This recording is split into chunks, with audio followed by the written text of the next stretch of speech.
স্বাধীনতার জন্য যারা জীবন দিয়েছে সবথেকে বেশি অগ্রণী ভূমিকা পালন করেছেন উম্মতের ওলামায়ে কেরাম, আলেমগণ, হুজুররা।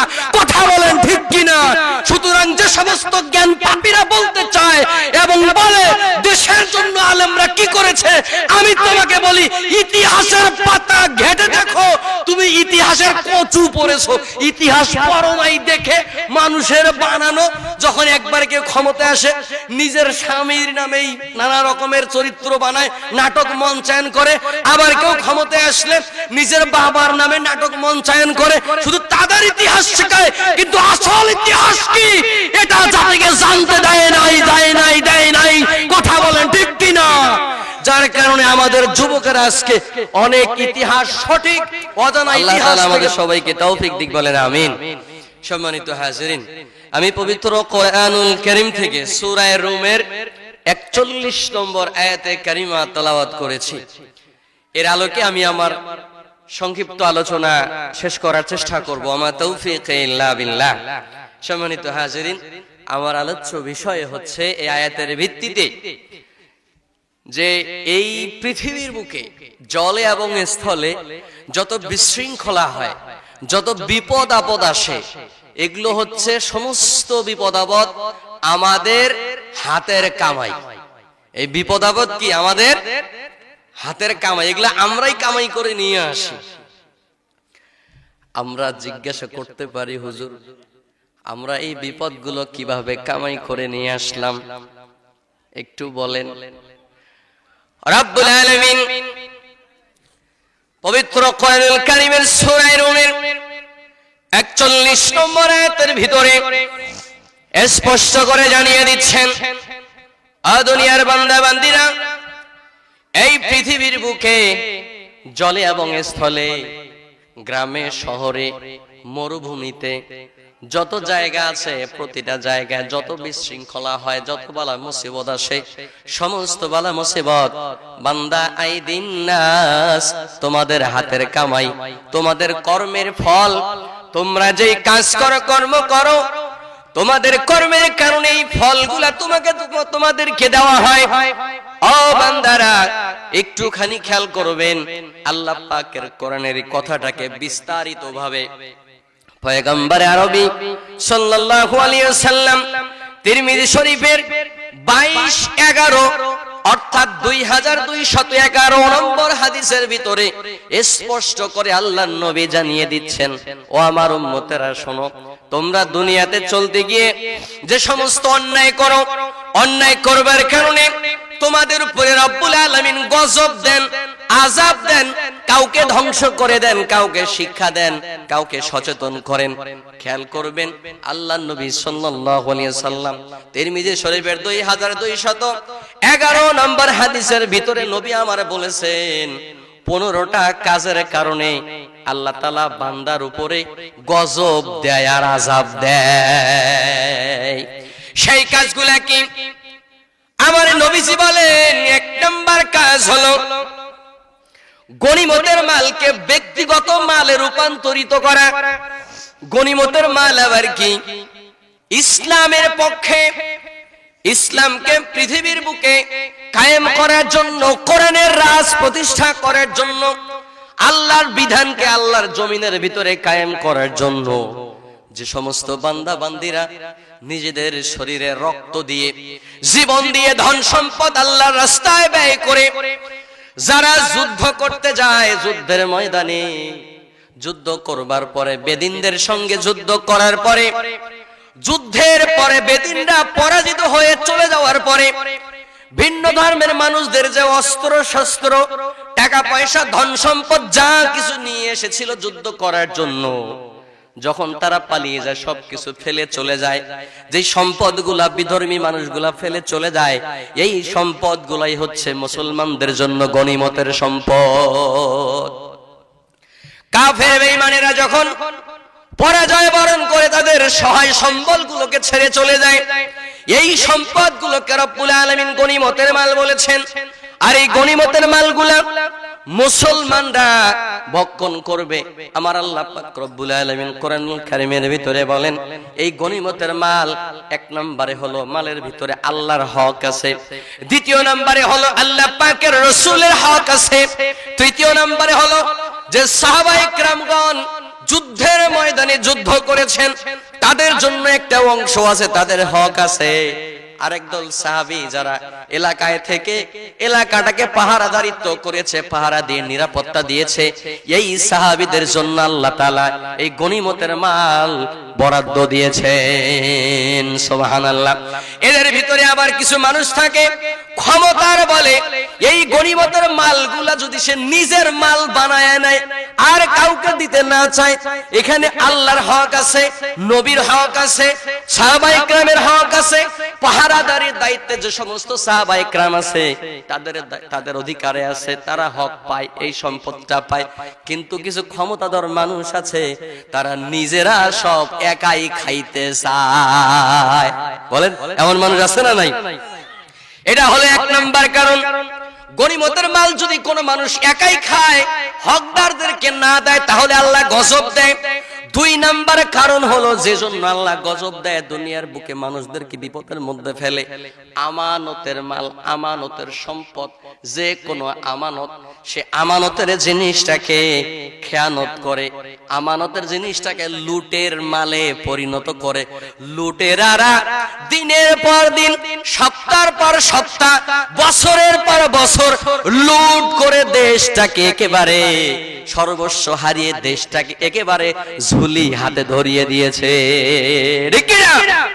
আর দুনিয়ার মুসলমানেরা, এই বাংলাদেশ, শুধু বাংলাদেশ নয়, সারা পৃথিবীতে যত মানুষ আমরা আছি, এই রাষ্ট্রটাকে যারা পরিচালনা করে, দেশকে যারা পরিচালনা করে, সমাজকে যারা পরিচালনা করে, এই সমাজের সমাজপতিরা, নেতারা, এরা সমাজটাকে চালাইতে গিয়া এলাকার মানুষেরা সবাই নেতাদেরকে আমানত দেয়, দেশটাকে আমানত হিসাবে দেয়, সমর্থন দিয়ে তাদেরকে নেতা বানায়। বানানোর পরে এরা যখন নেতা হয়, সংসদে চলে যায়, এরা তখন আইন পাশ করে করে নিজের পক্ষে আইন বানায়া বানায়া সমস্ত সম্পদগুলা নিজেদের পেটে লুটি পুটে খেয়ে নিজের পেট ভর্তি করে। কথা বলেন ঠিক কিনা? আর দুনিয়ার মানুষেরা খেয়াল করবেন, আমরা বিগত 2 বছর আগেও দেখেছি কোন মানুষের যদি 10 লাখ, 20 লাখ, এমনকি 50 লাখ টাকাও যদি কারো ব্যাংকের মধ্যে রাখা হয়, আইন করা হয়েছিল শেষের দিকে, যদি কোনো কারণে কোনো সময় ব্যাংকটা দেউলিয়া হয়ে যায়, সর্বশেষ ওই লোকটা মাত্র 1 লাখ টাকা ব্যাংক থেকে পাবে। কি বুঝলেন? 20 লাখ টাকা ব্যাংকে জমা ছিল, ব্যাংক হরিলুট হয়ে গেছে, এখন আপনি পাবেন মাত্র 1 লাখ। এটা কি ইনসাফের কথা না বেইনসাফি? ইনসাফ না বেইনসাফ? কষ্ট করলেন আপনি, আর ওই চোরের দল আর ডাকাতের দল হরিলুট করে ব্যাংকগুলোকে খালি করে ফেলেছিল। কথা বলেন ঠিক কিনা? আমার পয়গম্বর তিরমিজি শরীফের হাদিসের ভিতরে বললেন, দুনিয়ার বুকে গজব তো তখনই আসে যখন মানুষেরা আমানতকে খেয়ানত করে, লুটের মালে রূপান্তরিত করে। 3 নাম্বার কারণ হলো মুসলমানেরা যাকাত প্রদান করবে। হুকুম কার? আকিমুস সালাতা ওয়া আতুজ যাকাতা। আছে না কোরআনুল কারীমের ভিতরে? আল্লাহ তাআলা যতবার নামাজের কথা বলেছেন, ততবার নামাজের পাশাপাশি আল্লাহ তাআলা যাকাতের কথাও বলেছেন। রব্বুল আলামিন নামাজ পড়া যেমন ফরজ করে দিয়েছেন, ঠিক তেমনি করে যাকাত প্রদান করা আল্লাহ তাআলা ফরজ করেছেন বান্দার জন্য। কিন্তু এই ফরজ বিধানটা যখন যাকাতের কথা মানুষদেরকে বলা হয়, তখন তারা এই যাকাতটাকে জরিমানা দেওয়া মনে করে, যাকাত দিতে চায় না। কয় মাথার ঘাম পায়ে ফেলে পরিশ্রম করে আমি কামাই করি, আমার কামাইয়ের পয়সাগুলা আমি গরিবদেরকে কেন দেব? আমার তো কমে যাবে। ঠিক কি না? অথচ রব্বুল আলামিন বলেন, বান্দারে, তুমি যদি আমি আল্লাহর রাস্তায় তোমার সম্পদ থেকে যাকাত প্রদান করো, তাহলে আমি আল্লাহ তাআলা 1 নম্বরে তোমার সম্পদটাকে পবিত্র করে দেয়া দিব, 2 নম্বরে তোমার সম্পদের ভিতরে আমি আল্লাহ তাআলা বরকত দিয়া পরিপূর্ণ করে দেয়া দিব। বলেন সুবহানাল্লাহ। অথচ সেই মানুষ যখন যাকাত দেওয়াটাকে জরিমানা মনে করে, তখন রব্বুল আলামিন ওই সমাজের মানুষগুলোর উপরে আল্লাহ তাআলা গজব দিয়ে দেন, আযাব দিয়ে দেন। 4 নাম্বার হলো বদ দিনের প্রচার হবে। ইসলামের মানুষগুলা, ইসলামের পক্ষের মানুষগুলা সামনের কথা বলতে পারবে না। মুসলমানদের সামনে অন্যায় করা হবে, মুসলমানদেরকে অত্যাচার করা হবে, মুসলমানদেরকে খুন করা হবে, মুসলমানকে গুম করা হবে, কিন্তু মুসলমান কোনো উত্তর দিতে পারবে না, কথা বলতে পারবে না। মুসলমানদের বিরুদ্ধে সবকিছু করা হবে, বদ দিনের প্রচার করা হবে, ভিন্ন ধর্মের প্রচার করা হবে। ও বাংলার মুসলমানেরা, আপনাদেরকে আমি বলে যাই, বাংলাদেশের দক্ষিণাঞ্চলের একজন আলেম মাহমুদুল হাসান গুনবী, তিনি কোন এক জায়গায় মাহফিলে বলেছেন যে ইসলাম হলো একমাত্র ধর্ম, ইসলাম ছাড়া অন্য কোন ধর্ম আল্লাহর কাছে গ্রহণযোগ্য নয়। এটা কি কোনো মানুষের কথা নাকি আল্লাহর কথা? রব্বুল আলামিন বলেন ইন্নাদ-দীনা ইনদাল্লাহিল ইসলাম, নিশ্চয় ইসলামকে আমি আল্লাহ তাআলা মুসলমানদের জন্য, মানুষের জন্য মনোনীত ধর্ম করে দিয়েছি। অন্য জায়গায় আল্লাহ তাআলা বলেন ওয়া মাইয়াবতাগি গায়রাল ইসলামি দীনান ফালাই ইউকবালা মিন। আল্লাহ পাক রব্বুল আলামিন বলেন আমি আল্লাহ তাআলা দুনিয়ার বুকে যতগুলো ধর্ম দিয়েছি সমস্ত ধর্মের ভিতরে একমাত্র, শুধুমাত্র, কেবলমাত্র ইসলামকে আমি আল্লাহ তাআলা কবুল করব, বাকি সব ধর্মগুলা বাতিল হয়ে যাবে। বলেন সুবহানাল্লাহ। সেই আলেমকে গ্রেফতার করা হয়েছে, সেই আলেমকে রিমান্ডে নেওয়া হয়েছে।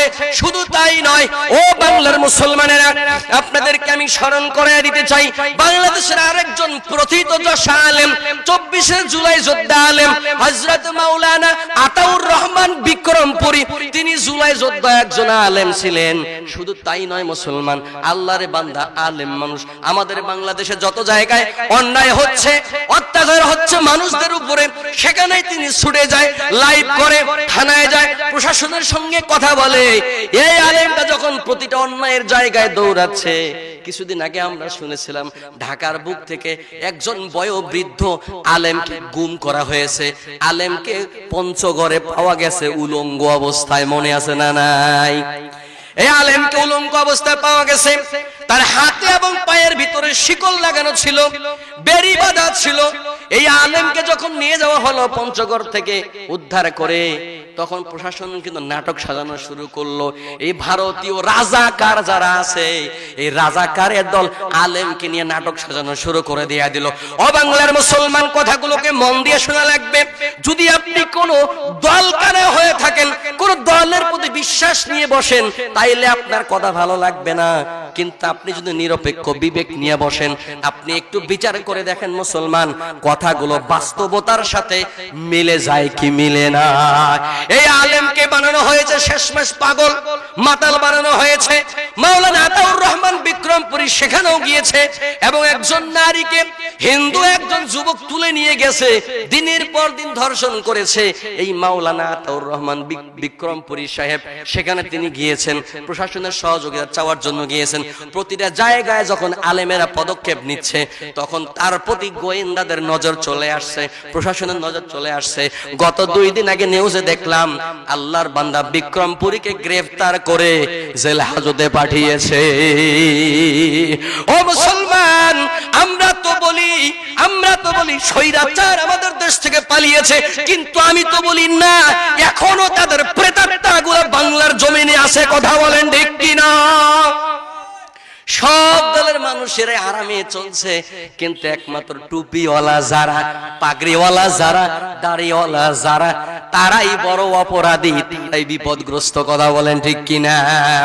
বাংলাদেশের বীর যোদ্ধা, জুলাই যোদ্ধা, ইনকিলাব মঞ্চের মুখপাত্র শরীফ ওসমান হাদিকে হত্যা করা হলো, অথচ নির্মম ভাবে গুলি করে যাকে হত্যা করা হলো, অথচ কিছু মানুষেরা তাকে নিয়ে টিটকারি মারতেছে। নীলুফার মনি এক মহিলা, বিগত এমপি ছিল, কোন দলের নাম বললাম না, কারণ বললে আমার চাকরি থাকবে না, ঠিক কিনা? এই মহিলা বলতেছে সে একটা তেলাপোকা, নাউজুবিল্লাহ। মানুষকে কি করে তারা তেলাপোকার মতো বলতে পারে, তেলাপোকা বলতে পারে? এদের মন মাইন্ড এদের কিরকম হয়ে গেছে, পচে গেছে। এরা ক্ষমতার লোভে এখনই উন্মাদ হয়ে গেছে, পাগল হয়ে গেছে। কথা বলেন ঠিক কিনা? কিনা? এই সমস্ত কারণে রব্বুল আলামিন গজব দেন, আমাদের উপরে আযাব দেন। দোষ করে একজন, দুইজন, পাঁচজন, আর আল্লাহ গজব দেন গোটা জাতির উপরে। মুসলমানের ভাইরা আমার, বলতেছিলাম 4 নম্বরে বদ্দিনের প্রচার হবে, ইসলামের প্রচার যারা করবে এদেরকে গ্রেফতার করা হবে, জেলখানার ভিতরে ঢুকানো হবে, এদেরকে গুম করা হবে, এদেরকে খুন করা হবে, এদের কণ্ঠকে রোধ করে দেওয়া হবে। আর যারা ইসলামের বিরোধিতা করবে তাদেরকে রাষ্ট্রীয়ভাবে সম্মান দিয়া, তাদেরকে আরো প্রমোশন দিয়া উপরে উঠায়া দেওয়া হয়। কথা বলেন ঠিক কিনা? 5 নাম্বার যেই কারণে রব্বুল আলামিন গজব দেন, সমাজের ভিতরে আযাব দেন, 5 নাম্বার হলো এমন একটা সময় আসবে যে সময়ের মানুষগুলা নিজেদের স্ত্রীদের পূজা করবে, স্ত্রী যা বলবে সে তাই করবে, স্ত্রী কথার বাইরে অন্য কিছু করতে জানে না। বলেন তো এমন পুরুষ বাংলার জমিনে আছে না নাই? আছে। আপনাদের ছোট্ট একটা কথা বলি, সহজে বুঝবেন। আমার এলাকায় পরিচিত এক লোক স্ত্রীর কথার বাইরে এক চুল পরিমাণও সরে না। একদিন সে বাঁশ বিক্রি করবে। বাঁশ, আপনারা বাঁশ চিনেন তো? এই যে বাঁশ মাহফিলে ব্যবহার হয়, বাঁশ, এই বাঁশ বিক্রি করবে বাজারে নিয়ে। স্ত্রী বলে দিছে অনেক মোটা সোটা সুন্দর একটা বাঁশ, এক কাজ করো এই বাঁশটা 200 টাকা বিক্রি করা যাবে। বলেন কত টাকা? 200 টাকা বিক্রি করা যাবে। তুমি বাজারে গিয়ে মানুষকে 200 টাকা বলবা এবং 200 টাকার নিচে বিক্রি করা যাবে না। আল্লাহর বান্দা ঠিক তাই, ওই 200 টাকা দাম চাচ্ছে। বাজারে নিয়ে যাওয়ার পর একজন ক্রেতা বলতেছে, ভাই তোমার বাঁশের দাম কত? বাঁশটা তো অনেক সুন্দর, আমার কাছে ভালো লেগেছে, পছন্দ হয়েছে, আমি আমার বাড়ির কাজ করব, তো তোমার বাঁশটা আমি 300 টাকা দিব। কত টাকা? 300। আল্লাহর বান্দা কয় না, এত কম দামে আমি বাঁশ বিক্রি করব না। আমার বউ বলছে এই বাঁশ 200 টাকা হলে বিক্রি করব, নইলে করব না। কি বলেন? আছে না নাই? তাহলে 200 বিক্রি করলে লাভ বেশি নাকি 300 করলে লাভ বেশি? 300 করলে 100 টাকা লাভ বেশি। কিন্তু আল্লাহর বান্দাকে বউ বলে দিছে 200-র নিচে বিক্রি করা যাবে না, 200ই বিক্রি করবা। আল্লাহর বান্দা কয় 200-র থেকে কম বিক্রি করলে বউয়ের হাতের ঝাড়ুর পিটন একটাও তো মাটিতে পড়বে না। বলেন এমন যুবক, এমন পুরুষ বাংলার জমিনে আছে না নাই? শুধু স্ত্রীর কথাই শোনে, স্ত্রীর কথাই শোনে, মায়ের কথা শোনে না, বাবার কথা শোনে না। স্ত্রী বলে খবরদার তোমার মাকে আমার সঙ্গে রাখা যাবে না, ওই বুড়ির সঙ্গে রাখলে আমি তোমার সংসার করব না, ওই বুড়াকে রাখলে আমি তোমার সংসারে থাকবো না, হয় তুমি বাপ মা বেছে নাও নাইলে আমারে বেছে নাও। এমন মহিলা বলেন সংসারে আছে না নাই? মা বাবাকে বৃদ্ধ বয়সে খাওয়াইতে চায় না, ভরণ পোষণ দিতে চায় না, বাড়ি থেকে বের করে দিয়ে দেয়। এই যুবক কেমন কাপুরুষ, স্ত্রীর কথার বাইরে এক চুল পরিমাণও বাইরে যায় না।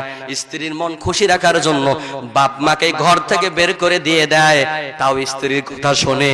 এই এমন সময় যখন আসবে, পুরুষেরা যখন স্ত্রীর পূজা করবে, স্ত্রীর কথার বাইরে যাবে না, রব্বুল আলামিন তখন ওই আসমানের নিচে জমিনের উপরে গজব দিয়ে মানুষদেরকে অশান্তির ভিতরে রেখে দেবে। নাউজুবিল্লাহ। 6 নাম্বার হলো যখন পুরুষেরা, যখন মানুষেরা, নারীরা মায়েদের সঙ্গে নাফরমানি করবে, মায়ের কোনো হুকুম মানবে না, মায়ের প্রতি শ্রদ্ধাশীল হবে না, মাকে ভালোবাসবে না, এমন সময় রব্বুল আলামিন দুনিয়ার বুকে গজব প্রদান করে দেবেন। 7 নম্বরে হলো বন্ধুকে আপন বানাবে। বর্তমান যুগে বলেন তো বন্ধুর উপরে কি কাছের কেউ আর আছে? বাবা যদি গালি দেয় দৌড় দিয়ে বের হয়ে যায়, মা যদি একটু পিটন দেয় দৌড় দিয়ে বাসা থেকে বের হয়ে যায়, ফ্রেন্ডের বাসায় গিয়ে থাকে। কথা বলেন ঠিক কিনা? মাকে সম্মান দিতে চায় না, বাবাকে সম্মান দিতে চায় না। 7 নাম্বার হলো বন্ধুকে আপন করে নিবে। 8 নাম্বার হলো বাবাকে দূরে ঠেলে দিবে। বাবাকে ভালো লাগে না, কারণ বাবা শাসন করে, ভুল করলে মায়ের দেয়, এই জন্য বাবার সঙ্গে ছেলেদের সম্পর্ক খুব একটা ভালো যায় না। কথা বলেন ঠিক কিনা? আমাদের সন্তানেরা যখন বাবাদেরকে সম্মান করবে না, ভালোবাসবে না, শ্রদ্ধা করবে না, বাবাদের হুকুমগুলা মানবে না, রব্বুল আলামিন তখন আসমান থেকে গজব নাজিল করে ওই জাতিকে হুঁশিয়ার করবেন, নয়তো ধ্বংস করে দেবেন। মুসলমানেরা 9 নাম্বার হলো মসজিদের ভেতরে অনর্থক কথাবার্তা বৃদ্ধি পাবে। বলেন তো এখনকার মুসল্লিরা মসজিদে গেলে আজে বাজে কথা বেশি বলে নাকি সুবহানাল্লাহ বেশি বলে? আজে বাজে বেশি বলে, ঠিক কিনা ভাই? আপনারা বিরক্ত হচ্ছেন? আমি আউল ফাউল কথায় যাচ্ছি না, আপনি মূল আলোচনা শেষ করব, কারণ রাত গভীর হচ্ছে, প্রধান বক্তা কিছুক্ষণের মধ্যে চলে আসবে। এজন্য আমি আপনাদের মূল কথাগুলোকে বলে সংক্ষেপে শেষ করে দিচ্ছি। তাহলে 9 নম্বরে হলো মসজিদের ভিতরে যখন মুসল্লিরা অনর্থক কথাবার্তা বেশি বলবে, আমলের থেকে বেআমল বেশি হয়ে যাবে, মসজিদের আদবের খেলাফ করবে, তখন রব্বুল আলামিন গজব দেবেন। 10 নম্বর হলো একটা গোত্রের মধ্যে, একটা এলাকার মধ্যে যেই ব্যক্তিকে নেতা বানানো হবে, নেতাটা এমন হবে ওই গোত্র এবং ওই এলাকার মধ্যে সব থেকে নিকৃষ্ট, সব থেকে খারাপ মানুষ যেটা হবে, সুদারু, ঘুষারু, মদারু, তাসারু, জুয়ারু, এমন লোককেই গোত্রের নেতা বানানো হয়। কথা বলেন ঠিক কিনা? দোষ মুসলমান ভাইরা আমার, 11 নম্বরে হলো কয়েকটা এলাকা মিলে, কয়েকটা গোত্র মিলে, কয়েকটা অঞ্চল মিলে একজন যে নেতা নির্বাচন করা হয়, এই নেতার পোস্ট আমি বললাম না, আপনারা বুঝে নিয়েন। একটা গোত্র বা একটা এলাকার যে নেতা হয়, ওই লোকটা এলাকার মধ্যে খারাপ মানুষই হবে নেতা। কয়েকটা গোত্র মিলে, কয়েকটা অঞ্চল মিলে যে নেতা হয়, ওই নেতাটাও হবে কয়েক অঞ্চলের মধ্যে সব থেকে নিকৃষ্ট এবং পাপী মানুষ। যখন ওই কয়েক অঞ্চলের ভিতরে নিকৃষ্ট পাপী মানুষকে নেতা বানানো হবে, আমাদের মাথার মুকুট বানানো হবে, তখন ওই সমাজের ভিতরে ঘুণ ধরবে, যার কারণে রব্বুল আলামিন ওই এলাকার ভিতরে মানুষের উপর গজব দিয়া আল্লাহ তাআলা তাদেরকে সতর্ক করবেন, নয়তো ধ্বংস করে দেবেন। মুসলমান ভাইরা আমার, 12 নম্বরে হলো মানুষ মানুষকে সম্মান করবে, কিন্তু সম্মানের জন্য নয়, শ্রদ্ধার জন্য নয়, ভালোবাসার জায়গা থেকে নয়, ভয়ের ঠেলায় সম্মান করবে, অস্ত্রের ভয়ে সম্মান করবে। একজন সুন্দরী মেয়ে স্কুলে যায়, কলেজে যায়, রাস্তা দিয়ে যায়, পাশের দোকান থেকে নেতা খেতার কিছু চামচা থাকে, এরা মেয়েটাকে সুন্দরীকে ডিস্টার্ব করে। এখন যদি এই মেয়ের বাবা ওই চামচাগুলোর সঙ্গে ভালো ব্যবহার না করে, তাইলে তার মেয়ের ক্ষতি করে দিতে পারে, তার মেয়েকে ধর্ষণ করতে পারে, উঠায় নিয়ে গুম করে ফেলতে পারে। এই জন্য প্রাণ নাশের ভয়ে, নিজের জীবনকে বাঁচানোর জন্য, নিজেদের ছেলে মেয়েদেরকে সম্মান বাঁচানোর জন্য ওই নেতা খাদা গুন্ডা মাস্তান গুলাকে সম্মান করবে। বলেন তো বর্তমানে কি মানুষ শ্রদ্ধার কারণে সম্মান করে নাকি ভয়ের কারণে সম্মান করে? ভয়ের কারণে সম্মান করে। যুগ চলে আসছে, আমার নবীর হাদিসটাকে বাস্তবতার সঙ্গে মিলায় নেন। ও দুনিয়ার মুসলমানেরা, 13 নম্বর যেই কারণ, যে কারণে আল্লাহ পাক রব্বুল আলামিন দুনিয়ার বুকে গজব নামায়া দিবেন, এই দুনিয়ার বুকে নায়ক নায়িকা আর গায়ক গায়িকা প্রচুর পরিমাণে বৃদ্ধি হবে। এই নায়ক নায়িকাদেরকে হায়ার করা হবে, এদেরকে নাচানো হবে, ঝাপ্পানো হবে, এদেরকে দিয়া গান গাওয়ানো হবে, এদেরকে দিয়া অঙ্গভঙ্গি দেখায়া, এদের শরীরের স্পর্শকাতর অঙ্গগুলোকে মানুষদেরকে দেখায়া, যুবকদেরকে দেখায়া, পাগল বানায়া নিজেদের দলের দিকে আকর্ষিত করে, নিজের দলের দিকে নিয়ে যাবে। আমার নবী বলেছেন এটা কি মিথ্যা হতে পারে? বলেন এটা হচ্ছে কি হচ্ছে না? বিভিন্ন নায়কদেরকে অমুক দলে, গায়কদেরকে অমুক দলে, অমুক নায়িকা অমুক দলে ভোট করে, অমুক গায়িকা অমুক দলে ভোট করে। কথা বলে, এদেরকে দিয়ে মানুষদেরকে আকর্ষিত করে নিজের দলটাকে ভারী করতে চায়। আমার নবী বলেন, এই নায়ক নায়িকা, গায়ক গায়িকা, বাদ্যযন্ত্র যখন খুব বাড়বে সমাজের ভিতরে, রব্বুল আলামিন তখন ওই সমাজের ভিতরে গজব দিয়া দিবেন। 14 নাম্বার হলো মদের জয় জয়কার হয়ে যাবে, মদের সয়লাভ হয়ে যাবে। ইয়াবা খাবে, ট্যাবলেট খাবে, বাবা খাবে, হেরোইন খাবে, গাঞ্জা খাবে, সিগারেট খাবে। কথা বলেন তো এগুলো সমাজে আছে না নাই? বর্তমান সমাজের ছোট ছোট ছেলে মেয়েগুলা, 10 বছর 11 বছরের ছেলেগুলা সাতার সামনে, এলাকার বড় ভাইদের সামনে সিগারেট ধরে টানে, কি শান্তি। কথা বলেন, কোন সম্মান নাই, শ্রদ্ধা নাই, বড়দের প্রতি কোন সম্মান নাই। আয় ছেলেরা খেয়াল করো এইদিকে, যে সমস্ত 10, 11 বছর 12 বছরের ছেলেরা নিজেরা নিজেদেরকে অনেক বড়, বহুত বড় মনে করে, এরা হচ্ছে কিশোর গ্যাং। এদের একটা গ্রুপ আছে, এরা এমন উদ্ভট, এরা এত বেশি উচ্ছৃঙ্খল, এরা কয়েকজন মিলে একটা গ্রুপ তৈরি করে অস্ত্র নিয়ে মহড়া দেয়, যারাই তাদের বিরুদ্ধে কথা বলে সাথে সাথে অস্ত্র ঠেকায়, গুলি করে, তাদেরকে বুকের মধ্যে ছুরি লাগায় দেয়, চাকু লাগায় দেয় পেটের ভিতরে, যার কারণে এলাকার কোনো মানুষও এই কিশোর গ্যাংদেরকে কিছু বলার সাহস পায় না, ঠিক কিনা মুসলমান ভাইরা আমার? সুতরাং মদের সয়লাভ হয়ে গেছে আজকে সমাজের ভিতরে। গ্রামে গঞ্জে গেলেও দেখা যায় ছেলে পেলেরা শুধু সিপায় চাপায় খোঁজে, অলিতে গলিতে ঘরে, খোলা জায়গায় থাকতে চায় না, ঠিক না? এরা গোপনে গোপনে গিয়া ওই সমস্ত জায়গায় গিয়া নেশাগ্রস্ত হয়ে যায়, নেশা পান করে। 15 নাম্বার যেই কারণে রব্বুল আলামিন আমাদের দুনিয়ার বুকে গজব দেন, আযাব দেন, সেটা হলো শেষ জামানার মানুষেরা আগের জামানার মানুষদেরকে, আগের জামানার বড় বড় আলেমদেরকে, আগের জামানার পূর্বের জামানার বড় বড় ওলিদেরকে গালি গালাজ করে। বলেন তো এখনকার জামানার মানুষেরা আগের দিনের আলেমদেরকে গালি দেয় কি দেয় না? কয় মোল্লারা কি করেছে আমাদের দেশের জন্য, মোল্লাদের কি অবদান আছে, হুজুররা দেশের জন্য কি করেছে, বলে কি বলে না? হুজুরদের অবদান আছে, আছে না নাই? হুজুরদের অবদান যদি না হতো, শুধু বাংলাদেশ কেন, ভারতীয় উপমহাদেশটাকে শাসন করেছিল ব্রিটিশেরা 200 বছর, কেউ পারে নাই সেখান থেকে দেশটাকে ভাগায় নিয়ে আসতে, কেউ পারে নাই। একমাত্র ওলামা একরাম ভারতের দিল্লি শাহী মসজিদে শাহ আব্দুল আজিজ দেহলভী রহমাতুল্লাহি আলাইহি যখন ফতোয়া দিয়েছেন যে এই ইংরেজদের বিরুদ্ধে, ব্রিটিশদের বিরুদ্ধে এখন সশস্ত্রভাবে যুদ্ধ করা মুসলমানদের জন্য ফরজ, তখন সবাই মিলে ঐক্যবদ্ধ হয়ে ঝাঁপিয়ে পড়েছে। এই আলেমদের ফতোয়া দেওয়ার কারণে 1757 খ্রিস্টাব্দ থেকে যুদ্ধ শুরু হয়েছে। 1767 থেকে 65 থেকে 67 পর্যন্ত যুদ্ধ হয়েছে, সশস্ত্র যুদ্ধ হয়েছে মুসলমান ভাইরা আমার। সেই যুদ্ধের ভিতরে 57,000 সাধারণ মুসলমানেরা জীবন দিয়েছে দেশকে স্বাধীন করার জন্য, ব্রিটিশদেরকে খেদানোর জন্য, ইংরেজদেরকে পিটানোর জন্য। অপরদিকে ভারতবর্ষের ওলামা একরাম, আলেমগণ, হুজুরগণ শহীদ আহমদ শহীদ রহমাতুল্লাহ আলাইহি, বেরেলভী রহমাতুল্লাহ আলাইহি, হুসাইন আহমদ গাঙ্গুহি রহমাতুল্লাহ আলাইহি গণ সহ 14,000 আলেমদেরকে অন্যায়ভাবে হত্যা করে গাছের সঙ্গে ঝুলিয়ে রাখা হয়েছে।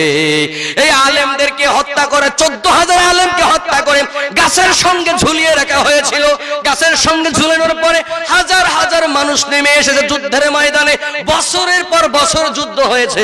যুদ্ধ করার পরে ব্রিটিশেরা তখন দেখলো এদের সাথে আর কুলায়া উঠা যাবে না, এদের সঙ্গে পারা যাবে না, তখন তারা দৌড়ায়া এই ভারতবর্ষ ছেড়ে, ভারতীয় উপমহাদেশ ছেড়ে তারা ইংল্যান্ডে নিজের দেশে পালায়া চলে গেছে। ও মুসলমান, আমি আপনাদেরকে জিজ্ঞাসা করি, যদি সেই দিন ভারতবর্ষের মুসলমানেরা আলেমগণ যদি যুদ্ধ ঘোষণা না করতেন, ফতোয়া যদি না দিতেন, দিল্লির শাহী মসজিদ থেকে যদি হুঙ্কার না দিতেন, নিজেরা যদি নেমে না যেতেন, 14,000 আলেম যদি জীবন না দিতেন, এই ভারত পাকিস্তান তো দূরের কথা, বাংলাদেশ স্বাধীন হওয়ার কোনো উপায় ছিল না। সুতরাং স্বাধীনতার জন্য যারা জীবন দিয়েছে, সবথেকে বেশি অগ্রণী ভূমিকা পালন করেছেন উম্মতের ওলামায়ে কেরাম, আলেমগণ, হুজুররা। কথা বলেন ঠিক কিনা? সুতরাং যে সমস্ত জ্ঞান পাপীরা বলতে চায় এবং বলে দেশের জন্য আলেমরা কি করেছে, আমি তোমাকে বলি, ইতিহাসের পাতা ঘেটে দেখো, তুমি ইতিহাসের কচু পড়েছো, ইতিহাস পড়ো নাই দেখে মানুষের বানানো। যখন একবার কেউ ক্ষমতা আসে, নিজের স্বামীর নামেই নানা রকমের চরিত্র বানায়, নাটক মঞ্চায়ন করে। আবার কেউ ক্ষমতায় আসলে নিজের বাবার নামে নাটক মঞ্চায়ন করে, শুধু তাদের ইতিহাস শেখায়, কিন্তু আসল ইতিহাস কি এটা জাতিকে জানতে দেয় নাই।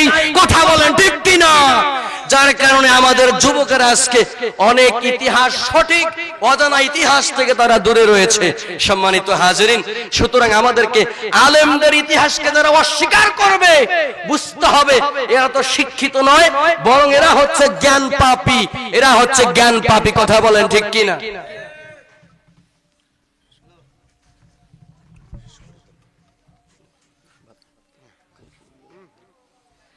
সম্মানিত হাজির, যেহেতু আমাদের প্রধান মেহমান চলে এসেছেন, প্রধান বক্তাকে বসিয়ে রেখে কথা বলা এটা অভদ্রতা। এজন্য আমি আমার কথা আর বাড়াচ্ছি না। আমার অগোছালো অসমাপ্ত আলোচনা। আমি সময় সংক্ষিপ্ততার কারণে এখানেই শেষ করছি। আল্লাহ পাক রব্বুল আলামিন আমাদেরকে কোরআন হাদিস ও সুন্নাহ মোতাবেক জীবন যাপন করার, আল্লাহর পথে চলার এবং সঠিক কোনটা ব্যাঠিক কোনটা এটা দেখে শুনে বুঝে আমল করার, জিন্দেগি গঠন করার আল্লাহ তাআলা আমাদের সবাইকে তৌফিক দান করুক। সকলে বলে আল্লাহুম্মা আমিন। ওয়া আখিরু দাওয়ানা আনিল হামদুলিল্লাহি রাব্বিল আলামিন। আসসালামু আলাইকুম ওয়া রাহমাতুল্লাহি ওয়া বারাকাতুহু।